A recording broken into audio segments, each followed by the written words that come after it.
Hello प्यारे बच्चों, नमस्कार। आज हम कूलाम के नियम के सदिश रूप के बारे में चर्चा करेंगे। इसके पहले हम कूलाम का नियम पढ़ चुके हैं। कूलाम का नियम दो स्थिर बिंदु आवेशों के बीच लगने वाले वैद्युत बल के संबंध में प्रसिद्ध है। कूलाम के नियम का मैथमेटिकल रूप कुछ प्रकार से है। कैपिटल F इक्वल टू के Q1 Q2 upon are square, जहाँ के कांस्टेंट है। इसका मान बल के मात्रक तथा माध्यम पर निर्भर करता है। आगे के फार्मूले हमारे सरल बन जाए, इसलिए के स्थान पर हम 1/4πε0 लिखते हैं, जहां एप्सिलॉन नॉट निर्वात की विद्युतशीलता है। इसकी वैल्यू होती है 8.85 गुणे 10⁻⁻12 coulomb square upon newton metre square. अब हम कूलाम के नियम के सदिश रूप के बारे में चर्चा करेंगे। मान लिया दो आवेश हैं, Q1 और Q2, दोनों धन आवेश हैं। Q1 और Q2 दोनों धन आवेश हैं। अब Q1 का Q2 के सापेक्ष स्थित सदिश, Q1 का Q2 के सापेक्ष स्थित सदिश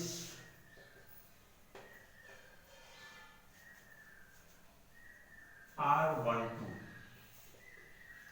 इसको हम R2 माइनस R1 भी लिख सकते हैं, तथा Q2 का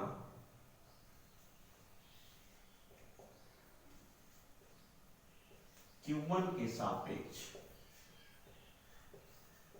स्थित सदिश R21, इसे हम R1 माइनस R2 लिख सकते हैं।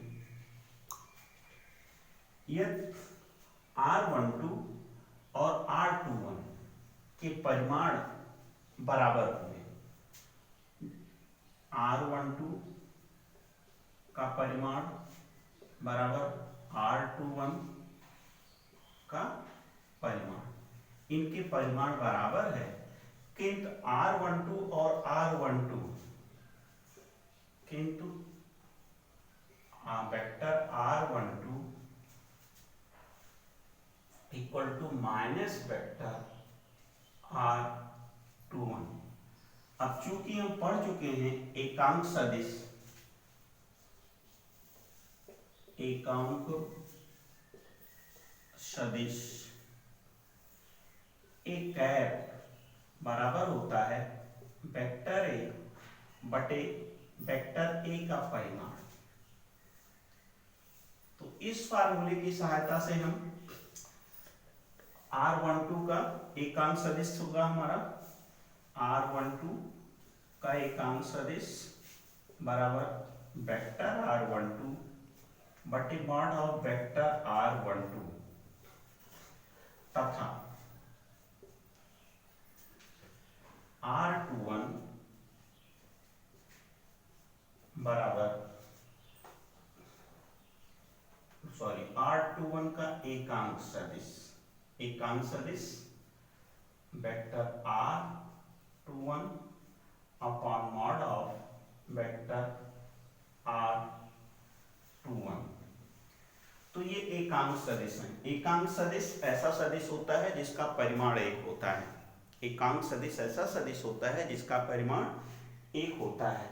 अब हम आवेश Q1 और Q2 एक दूसरे पर बल आरोपित करते हैं। आवेश Q2 के द्वारा Q1 पर आरोपित बल, आवेश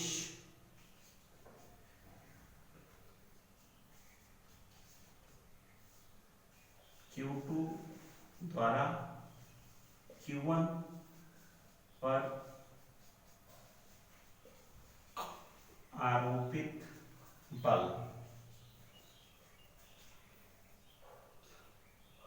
Q2 द्वारा Q1 पर आरोपित बल है हमारा F12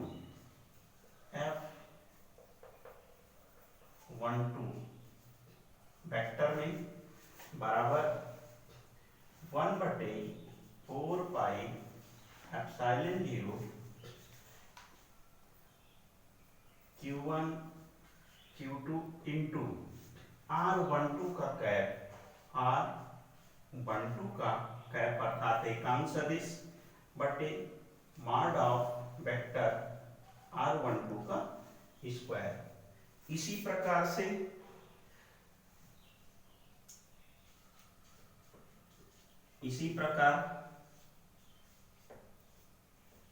आवेश Q1 से Q2 पर आरोपित बल F21 बराबर 1/4 पाई एप्सिलॉन 0 Q1 Q2 अपान R21 परिमाण में का स्क्वायर इंटू R21 कैप। एक बार देखते हैं फिर से, कूलाम के मान लेते हैं कि दो आवेश Q1 और Q2 एक दूसरे से r दूरी पर स्थित हैं। अब इनका हमें सदिश रूप लिखना है। तो Q2 के द्वारा Q1 पर आरोपित बल हमारा होगा F12 तथा Q1 के द्वारा Q2 पर आरोपित बल हमारा होगा सदिश रूप में F21। अब इनके अगर एकांक सदिश जो हैं R21 कैप हों और R12 कैप हों तो Q1 का Q2 के सापेक्ष स्थित सदिश R12 और R12 होगा R2 माइनस R1 या तथा Q2 का Q1 के सापेक्ष स्थित सदिश R21 बराबर R1 माइनस R2। चूंकि यहाँ हम ध्यान रखेंगे अगर वेक्टर AB है तो इसका सदिश होता है B माइनस A। इस पॉइंट को ध्यान में रखना है, इसे हम कक्षा 11 में पढ़ चुके हैं।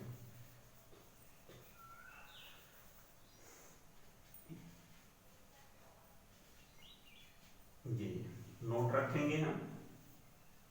एकांक सदिश निकालेंगे तो इनका परिमाण आपस में बराबर है, यानी R12 मॉड में लिखते हैं तो परिमाण बराबर R21, किंतु इनकी दिशाएं विपरीत हैं अर्थात R12 बराबर माइनस चिन्ह के साथ R21।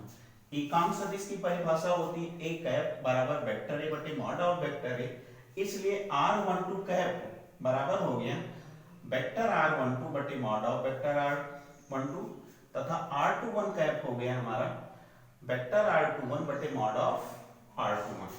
इस प्रकार आवेश Q2 से Q1 पर आरोपित बल F12 बराबर 1/4 पाई एप्सिलॉन 0 यहीं से ले रहे हैं Q1 Q2 और ये R हमारा परिमाण है तो यहाँ पर R12 का स्क्वायर इंटू कैप में R12। यहाँ पर कुछ करना नहीं है हमें, बस केवल यही ध्यान रखना है स्क्वायर वही है और यहाँ पर कैप यानी एकांक सदिश ऐसा सदिश होता है जिसका परिमाण 1 होता है, इससे गुणा करने पर कोई प्रभाव नहीं पड़ता है। एकांक सदिश जो होता है सदिश की दिशा को निरूपित करता है। इसी प्रकार से Q1 से Q2 पर आरोपित बल F21 बराबर 1/4 पाई एप्सिलॉन 0 Q1 Q2 बटे R12 का स्क्वायर इंटू R12 कैप। अब तेरा ध्यान दीजिए, सदिश रूप लिखने के लिए हमें ये दोनों समीकरण लिखने की आवश्यकता नहीं है, इसमें हम केवल कोई एक समीकरण लिख लें तब भी काम हमारा बन जाएगा। ध्यान दीजिए, अगर Q1 और Q2 दोनों धन आवेश हैं, Q1 और Q2 दोनों धन आवेश हैं, इसका मतलब Q1 और Q2 दोनों 0 से बड़े होंगे। तो Q1 Q2 अगर धन आवेश हैं तो उनके बीच लगने वाला जो वैद्युत बल होगा वो प्रतिकर्षण की प्रकृति का होगा। अब धन आवेश मतलब दोनों Q1 भी धन हो Q2 भी धन हो तभी प्रतिकर्षण बल लगेगा। Q1 भी ऋण आवेश है Q2 भी ऋण आवेश है तभी प्रतिकर्षण बल लगेगा। यानी अगर प्लस Q1 और प्लस Q2 तो भी प्रतिकर्षण लगेगा बल, और अगर माइनस Q1 और माइनस Q2 है तब भी प्रतिकर्षण का बल लगेगा। जब प्लस Q1 या माइनस Q2 हो तो तो इनके बीच में आकर्षण का बल लगेगा। तो इस प्रकार से जो आवेश की महत्वपूर्ण प्रॉपर्टी है वो भी हमें कूलाम के नियम से स्पष्ट हो जाती है। अब यहाँ पर कूलाम के नियम का निष्कर्ष क्या हुआ? सदिश रूप, कूलाम के नियम के सदिश रूप का निष्कर्ष। पहला निष्कर्ष,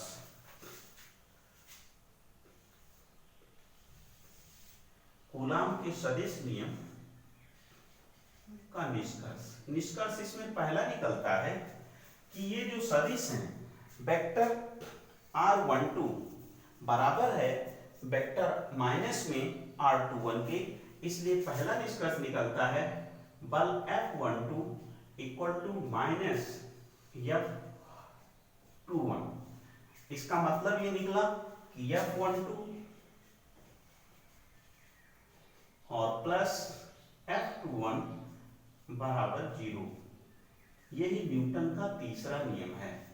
अर्थात कूलाम के नियम के सदिश स्वरूप से न्यूटन के गति विषयक के तृतीय नियम की व्याख्या हो जाती है। अर्थात बल सदैव जोड़े में होते हैं, बल सदैव जोड़े में होते हैं। तो पहला निष्कर्ष निकलता है कि न्यूटन के तीसरे नियम की व्याख्या करता है। ये थर्ड नियम है न्यूटन का।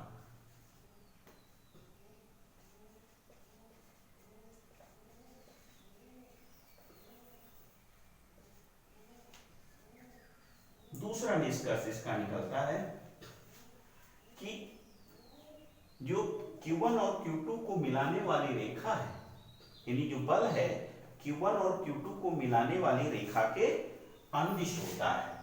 बल Q1 एवं Q2 को मिलाने वाली रेखा के अनुदिश होता है।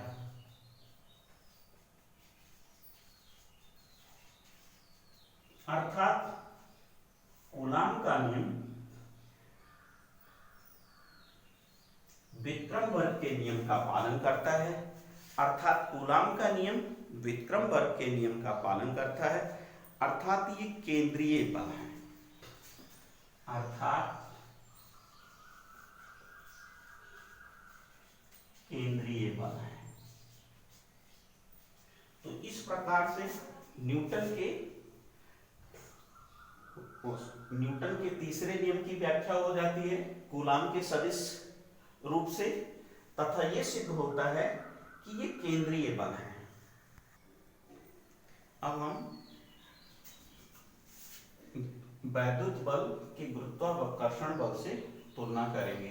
वैद्युत बल दो स्थिर बिंदु आवेशों के बीच लगता है, जबकि गुरुत्वाकर्षण बल किन्हीं दो द्रव्य कणों के बीच लगता है। दो स्थिर बिंदु आवेशों के बीच लगने वाले आकर्षण अथवा प्रतिकर्षण बल को हम वैद्युत बल कहते हैं, जबकि किन्हीं दो द्रव्य कणों के बीच लगने वाले आकर्षण बल को हम गुरुत्वाकर्षण बल कहते हैं। गुरुत्वाकर्षण बल होता है Fg equal to capital G m1 m2 upon r square, जबकि हमने वैद्युत बल के लिए पढ़ा है वैद्युत बल F electric F capital E बराबर होता है 1/4 पाई एप्सिलॉन 0 Q1 Q2 अपान r स्क्वायर। अब इन दोनों बलों में हम तुलना करते हैं। तो पहले समानता, पहली समानता है कि दोनों बल व्युत्क्रम वर्ग के नियम का पालन करते हैं। अर्थात गुरुत्वाकर्षण बल भी व्युत्क्रम वर्ग के नियम का पालन करता है और वैद्युत बल भी व्युत्क्रम वर्ग के नियम का पालन करते हैं। अर्थात Fg भी व्युत्क्रमानुपाती है r के, एवं Fe भी व्युत्क्रमानुपाती है r के। अर्थात ये व्युत्क्रम वर्ग के नियम का पालन करते हैं।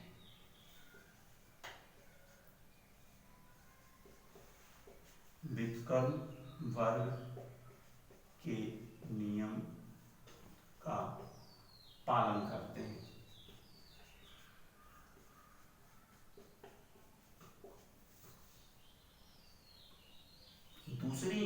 में समानता है।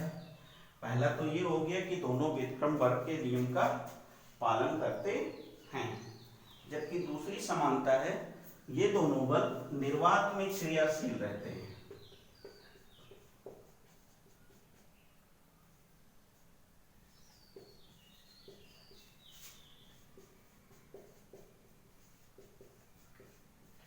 तीसरी समानता है दोनों बल संरक्षी बल हैं।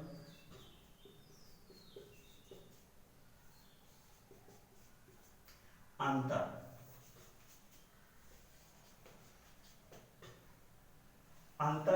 पहला अंतर है कि जो वैद्युत बल है उसकी प्रकृति आकर्षण और प्रतिकर्षण दोनों की है, जबकि गुरुत्वाकर्षण बल की प्रकृति केवल आकर्षण की होती है।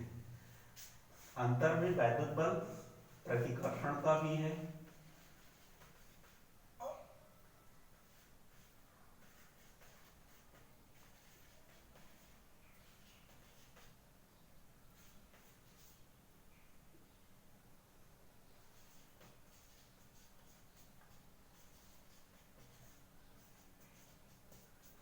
अर्थात जो वैद्युत बल है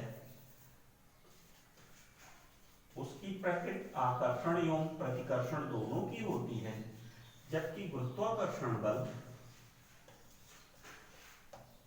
की प्रकृति केवल आकर्षण की होती है। इसमें दूसरा अंतर है कि वैद्युत बल स्थिर बिंदु आवेशों के बीच कार्य करता है, जबकि गुरुत्वाकर्षण बल किन्हीं दो द्रव्य कणों के बीच कार्य करता है। पहला अंतर है। दूसरा अंतर है ये स्थिर बिंदु आवेश के बीच काम करता है,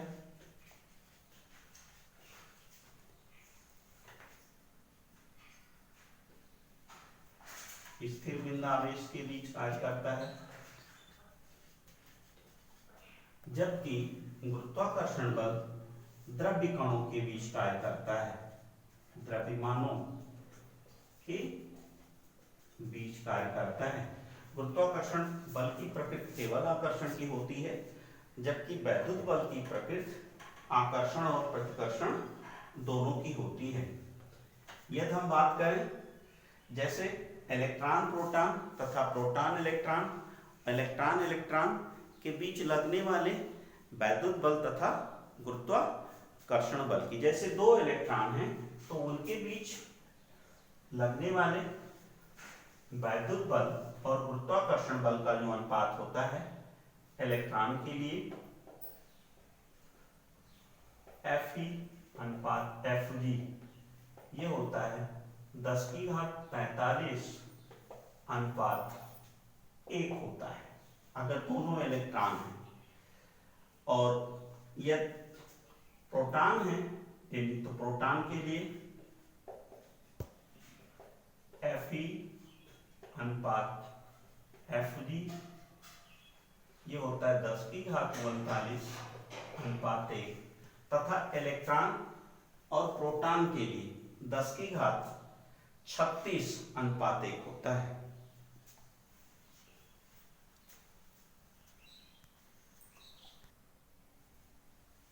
तो इस प्रकार से हमने वैद्युत बल और गुरुत्वाकर्षण बल में तुलना की। दोनों में समानता है, वैद्युत बल और गुरुत्वाकर्षण बल दोनों व्युत्क्रम नियम का पालन करते हैं, दोनों बल निर्वात में भी क्रियाशील होते हैं, दोनों बल संरक्षित बल हैं, जबकि अंतर है वैद्युत बल प्रतिकर्षण एवं आकर्षण दोनों की प्रकृति का होता है, जबकि गुरुत्वाकर्षण बल की प्रकृति केवल आकर्षण की होती है। वैद्युत बल स्थिर बिंदु आवेशों के बीच कार्य करता है, जबकि गुरुत्वाकर्षण बल दो द्रव्यमान कणों के बीच में काम करता है। यदि हम तुलना करें तो दो इलेक्ट्रॉन के लिए वैद्युत बल और गुरुत्वाकर्षण बल का जो अनुपात होता है 10⁻45 अनुपात 1 होता है, अर्थात वैद्युत बल 10⁻45 गुना होता है गुरुत्वाकर्षण बल के लिए। इसी प्रकार अगर प्रोटॉन के लिए बात करें तो वैद्युत बल और गुरुत्वाकर्षण बल का जो अनुपात होता है 10⁻36 अनुपात 1 होता है, अर्थात 10⁻36 गुना होता है। जबकि इलेक्ट्रॉन प्रोटॉन की बात करें तो वैद्युत बल तथा गुरुत्वाकर्षण बल का अनुपात जो होता है 10⁻⁴ होता है। अब हम अगले वीडियो की चर्चा अगले भाग में करेंगे। आप लोगों से अनुरोध है कि ज़्यादा से ज़्यादा चैनल को सब्सक्राइब करें और अपने ग्रुप में ज़्यादा से ज़्यादा बच्चों को बताएं, शेयर करें, जिससे ज़्यादा से ज़्यादा बच्चे इसका लाभ ले सकें।